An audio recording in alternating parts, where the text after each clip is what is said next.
Hi Capricorn, welcome to Higher Source Tarot for your weekly tarot check for the week of November 22nd through November 29th. This is for all Capricorn, Sun, Moon, Rising, and Venus. And I hope you're all doing well. I always say this at the beginning, I know, but I do want to thank everyone for sharing their energy with me so that I can do the readings, and of course subscribing, liking readings, and just watching the readings. It means a lot to me, and I'm having a great time, so I'm going to continue. If you're new here, I'd love to invite you to join us and subscribe. I post new readings every Friday, then usually again on either Monday or Tuesday. So if a reading doesn't resonate, you can always check back and look in a couple days and see what's new on the channel, or you could check a different part of your chart too and see if something in a different area resonates more for you at the time. So let's get the guidance, please, for Capricorn. Whoa, I'm going to take that out. We'll get to it in a minute, though. Don't just remove cards. Let's see what the guidance and the advice is here. What does Capricorn need to know, please? Okay, here we go. Let's do one more. Okay. Feels pretty good. All right, here we go. God, I've got that song, It's More Than a Feeling, in my head. I don't know why, but I can't remember who sings that. I know it's from the 80s. You've got the Four of Swords. Interesting. You've got the Star, the Emperor, the Six of Cups, the Eight of Swords, the Three of Cups, the Devil, and the Empress. So you've got a couple, and the clarifier that popped out is this King of Swords. So you've got to make a decision here to move forward with something. Okay, if there's some stagnant energy here, and you know, with the Devil too here, that can definitely be about letting go of some limitations, letting go of limiting beliefs, and really allowing yourself to, because the Devil tends to be very resistant energy too, kind of like, almost like acquiescing to laziness or acquiescing to something less. And that's probably in this reading, not so much the laziness, but allowing a lesser, level of something to exist. So you have here Aries, you have Aquarius, you have Water, Pisces, Cancer, Scorpio, you have Capricorn here. And so I don't mean anything by your card. I'm just interpreting the card. That doesn't mean you. It just is, like I said, an interpretation. You also have air. So did I say that? Libra, Gemini, Aquarius. And then you've got Earth here too with the Empress. Very earthy kind of feeling. So the answers are going to come from within. And it really is about allowing yourself to quiet your mind, removing yourself from all the noisy stuff. Anything around you that just seems like, I feel like somebody's really been in a rat race going at full speed ahead. And it's kind of like the universe just saying, just sit your ass down for a minute. The world is not going to stop turning on its axis if you just take a break for a minute. Come back, collect, regroup, rejuvenate. Even if you need to take a mental health day at work, call in sick. And I know that gets scary because everybody then gets worried that people think you have COVID. I have to fill out a screener form every day, and it's like, well, some days I have some of these symptoms in the afternoon. Does that mean I should go home? But all kidding aside, this card too, to me, I always enjoy this one because it's got layers of history to it. And one of the things about it is, as I look through the cards here, you don't really have it anywhere else. You have some windows in the 6, but this is a closed window. And it tells me, it reminds me of knock and the door will open. So as you lay yourself in repose here, you're lying in repose, you ask for what you want. Knock and the door will open. Ask and it will be given to you. So you've got here this beautiful rejuvenation. And for somebody, there is a reconciliation here. For sure. Okay, no doubt about that. There's a reconciliation, a rejuvenation, a rebirth.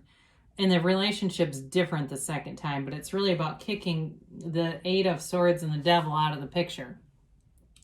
Now, for others of you that are not interested in reconciliation, It may be about moving on from the past, healing from the past, and finding somebody new that's very different from the past, because you do have, kind of an opposites attract flavor to this. But again, it really is too about getting your mind clear. That's exactly why that King of Swords showed up. It's about clearing your mind, clearing your energy out, and healing. So there is in terms of this card a watery energy to it. The way she's pouring out the water is like pouring out emotions. With the Four of Swords here, this also can be about going to a therapist. So if somebody's been contemplating it, or they've been going, I almost said using a therapist, going to a therapist, it really is telling you that that's part of this path and part of figuring some things out. But there's more to it. We really want to stay on a spiritual path.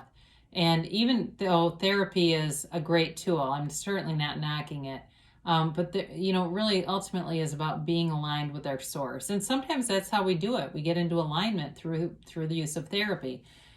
Either way, though, it really is a transformational energy that brings you into acceptance, into self-mastery, and into a really lovely place. Now, the Emperor comes in, and there's really a protective energy here when you have the Emperor and the Empress here. And, we might as well put these together because they're really beautiful cards. And, of course, everybody loves Major Arcana. And you have 4 of them here. But with this, it really is a card of wish fulfillment. They're reading, I should say, of wish fulfillment. But there's this loving, protective energy around you. It's source energy. The Emperor and the Empress, yes, they're a couple, and they're very different, but they're both very parental kind of energies. So for some of you, you may be seeking advice from somebody who's older than you, or in a relationship that you're trying to forget, there may have been a bit of a parent-child energy to it. That may also be what they're saying here. And something you're trying to break free of in terms of a pattern, if you've had that a lot, where you felt like it was parent-child and you were taking care of somebody else, this is an indicator that it's time to let go of that. But the Emperor, too, is very much about structure, about authority, about following rules. And again, with the Four of Swords here, and quieting your mind, the next intuitive hit comes in. That's how we get the inspired actions, is by just allowing the universe to work through us. And in allowing that energy that creates worlds really to harmonize within us. So the Emperor here, again, it's structure, it's authority. But I did get this, and I know this is really random. Watch your speed, okay? Be careful, because I feel like somebody here is in jeopardy of getting a speeding ticket, because it can be things like that too on the more mundane level. So for somebody here, there's definitely a longing. There is a reunion. There is a past, a longing for the past. And there's sincerity here. It really is a sincere energy. There's nobody here trying to pull one over on anybody else. And it really is time to let go of anything that's been keeping you back. Anything from the past, it's okay to let go of it. Just drop it like a stone into the water. And it's it's also a card of nostalgia. So for some people, as we head into the holidays, that can oftentimes bring up nostalgia, right? Now, for some people, too, I'm going to bring this up because the Devil's here, and so is the Eight of Swords. For people that have experienced a lot of trauma, and I mention this from time to time, I'm a fully licensed clinician. I've had a lot of trauma training. I've got a lot of different certifications. But for people who have experienced that, that trauma can be stored in the amygdala. And so during holidays, especially if that was a time of a lot of stress, or certainly a time that you were traumatized, that amygdala can take over, and it's called an amygdala hijacking. So be aware of that, because that's part of how you can let go of it, is, with that awareness. And the only reason when I see the Devil and the Eight of Swords, it really is about confinement. It's about both of these.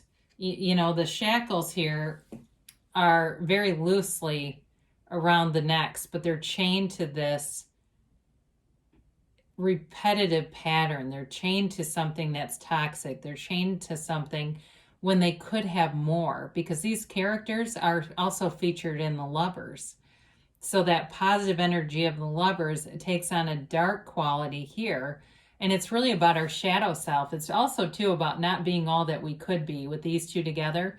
So for whoever that is, if you're, if you have parents, I'm just going to say, if you got parents ragging on you saying, God, you've got so much potential. The cards are telling you too, okay, this really is about not reaching your full potential, not actualizing, not self-actualizing, not ascending. So this is not for everybody here, but I do feel like it's for somebody. So the Eight of Swords is a very loosely bound woman, and she lives in shame.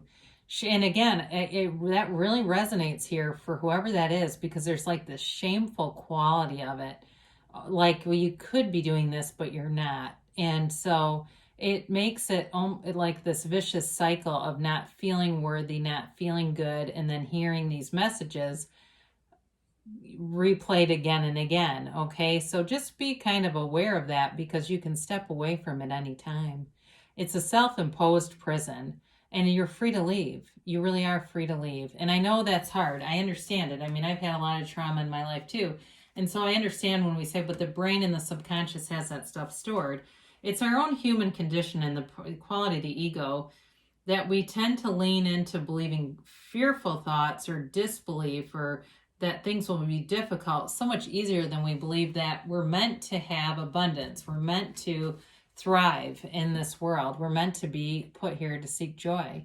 And here's your card of joy. The Three of Cups is a celebration. It's a reunion card. Again, somebody here is going to have what seems like a chance encounter. And it could also be a new love who's from the past. And it's just somebody you're familiar with. It's a reconciliation card, but it's also one of, again, and so is the Six of Cups, being, again, running into somebody or having some kind of a connection, or even they might even contact you. I get that too, where it's like, hey, how are you? I haven't seen you in a couple decades, kind of a thing through social media. Or, maybe they like a picture and write a comment, hey, how are you? Looks great, that kind of thing. And one thing leads to another.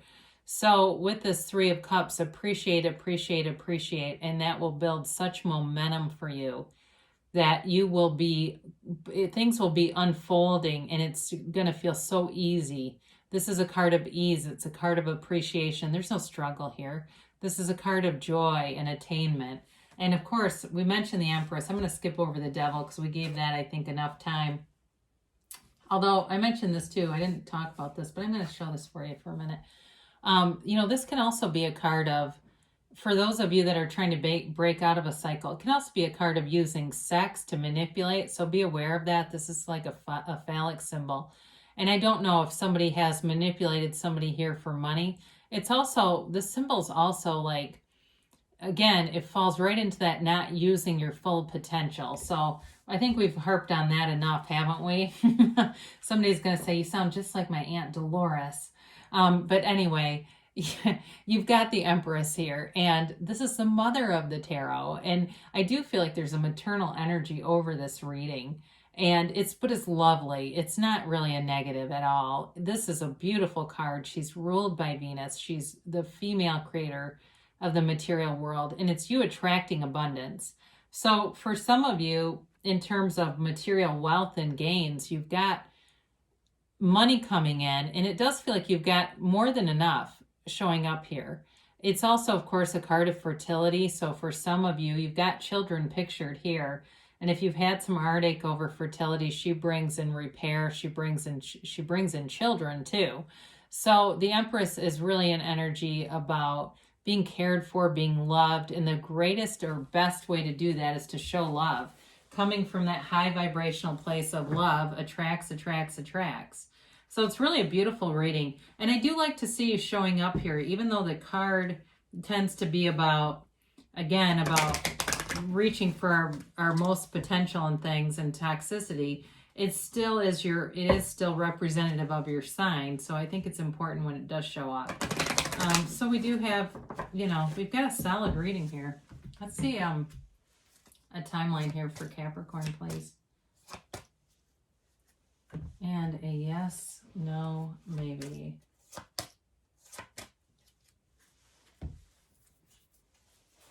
Big happy changes. This has been showing up a little bit lately. I like it. So it's beautiful. And especially for anybody here that resonates with the toxicity, the traumas, the things like that. It's your time to shine. It's your time to move forward. So embrace it, allow it, release any resistance. You've got no need to worry here. So with this energy, it's just a reassurance that the universe works with you and wants to bring in your heart's desires. So I feel like this is for reconciliation, people. Get more information. There may have been a misunderstanding that led up to that. So be open to it. Take action. And then let's see. Dun, dun, dun. Don't stop. Too, that actually makes sense. Take action and don't stop, because you're manifesting. And you're manifesting beautiful things, beautiful new beginnings and love. So enjoy it. Great things are coming for you. I love you so much, Capricorn. I'll be back again soon.